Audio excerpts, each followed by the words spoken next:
Shalom, meus amigos, uma boa tarde a todos vocês nesse lindo dia na cidade santa de Jerusalém. Poucas horas agora nos separam do início de um novo Shabat. Eu quero me dirigir a cada um de vocês que me assiste aí do outro lado da câmera para fazer uma viagem comigo, uma breve viagem em direção à infinita sabedoria da Torá, como é do conhecimento de todos o povo judeu. Vai fazer a leitura da nova porção semanal da Torá, que nesse Shabat corresponde a Parashat Tetzaveh.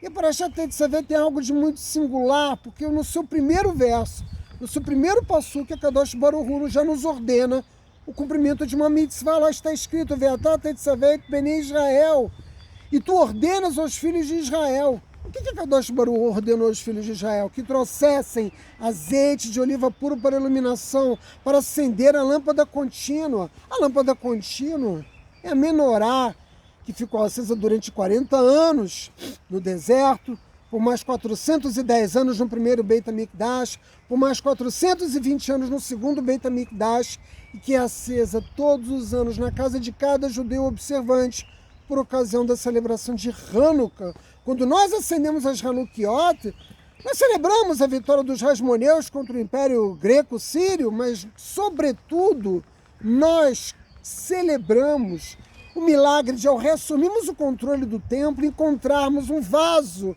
lacrado com cero do Kohen Gadol, do quê? De azeite de oliva puro. E dessa forma podemos reacender a menorá. Mas o óleo era suficiente apenas por uma noite. Mas a menorá ardeu por 8 dias.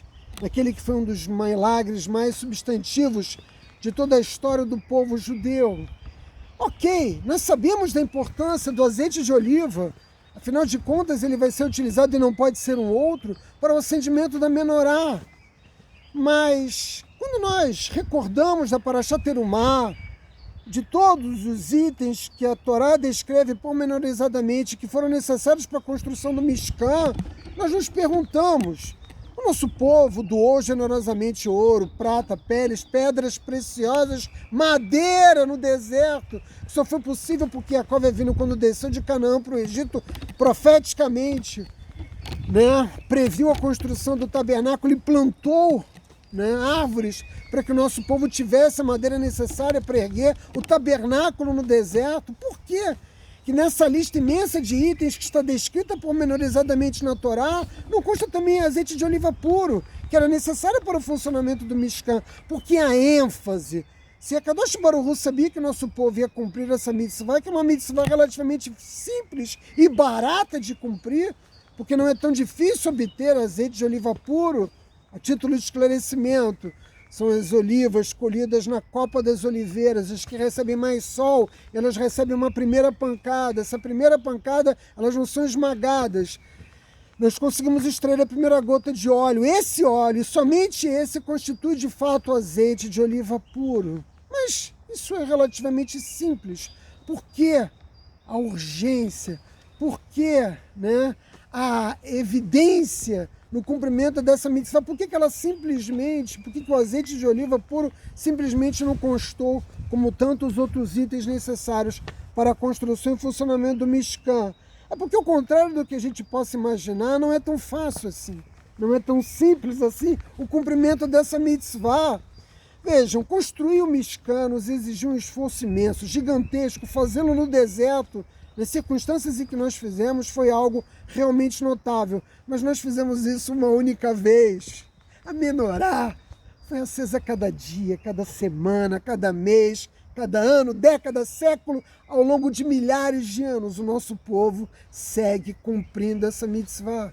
E aí está um dos segredos do êxito do povo judeu, a sua constância, o que nos dá consistência como povo. Rezamos todos os dias 3 vezes. Nós, homens, colocamos a kippá nas nossas cabeças, vestimos os nossos tzitzit, cumprimos todos os dias os preceitos, os mandamentos divinos que a Kadosh Baruch Hu nos ordenou na sua santa Torá. Vejam, muitos judeus se empenham na construção de sinagogas, de yeshivot.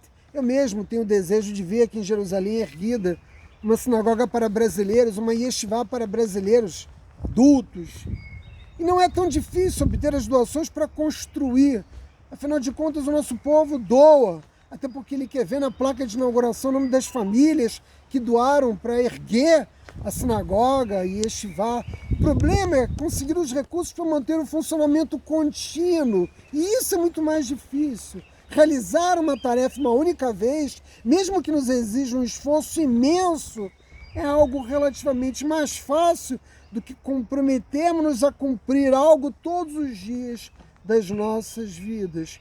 Um pai e uma mãe que se dedicam ao cuidar de seu filho, né? Um judeu que cumpre uma mitzvah, como por exemplo o estudo diário da Torá, mesmo que ele tenha que trabalhar muitas horas, como é o meu caso, e o caso de tantos judeus que vivem na terra de Israel. A constância é sem dúvida nenhum dos atributos que mais encanta Kadosh Baruch Hu. Muitos podem pensar que a Kadosh Baruch Hu dá maior mérito àqueles judeus que se destacam por grandes realizações, mas isso não é verdade. O mais modesto, o mais humilde, aquele que todos os dias levanta e vai trabalhar para sustentar a sua família, que se dedica a ajudar continuamente a sua comunidade, limpando a sinagoga, né? Ou ajudando a manter o seu funcionamento, não importa a forma como ele se dedica a servir a nossa comunidade. Esse compromisso contínuo, né, de servir ao Criador das muitas formas que preconiza a Torá, é que marca provavelmente a maior das nossas qualidades. Certa ocasião questionaram Ratan Sofer: como você adquiriu tamanho conhecimento? Como você se tornou um sábio tão grande? E ele respondeu dizendo que toda a Torá que ele sabia, ele aprendeu em 5 minutos. Evidentemente que quem ouviu essa resposta não conseguiu compreender, né? Como assim? Toda a Torá em 5 minutos? Sim, toda vez que eu ia a uma consulta médica e que eu tinha que aguardar, o médico me recebeu, eu estudava 5 minutos a Torá. Toda vez que eu tinha que esperar a minha comida esfriar, eu estudava a Torá 5 minutos. Cada vez que eu tinha que encontrar com alguém e essa pessoa se atrasava, eu estudava a Torá 5 minutos. Que é uma história muito semelhante de Rabi Akiva, que percebendo como a água era capaz de perfurar uma pedra em razão de sua constância, percebeu que mesmo iniciando seus estudos de Torá apenas aos 40 anos de idade, ele poderia, se dedicasse todos os dias da sua vida ao estudo da Torá, se tornar, como de fato se tornou um dos grandes gigantes espirituais do nosso povo. Essa é a lição que está contida aqui nesse verso. Hashem nos ordena a sermos constantes, a cumprir os seus mandamentos não um único dia, nem uma semana, nem um mês, mas todos os dias da nossa vida. Ninguém pode ter êxito achando que vai realizar com grande esforço algo em um dia, ou mesmo uma semana, ou mesmo um mês. É necessário constância.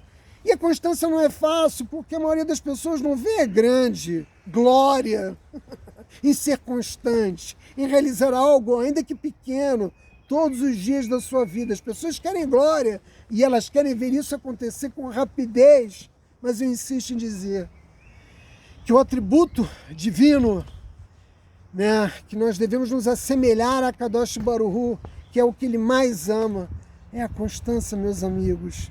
Sejamos capazes, né, de trazer para as nossas vidas esse azeite de oliva tão puro e acender por meio das nossas ações todos os dias a menorá, meus amigos.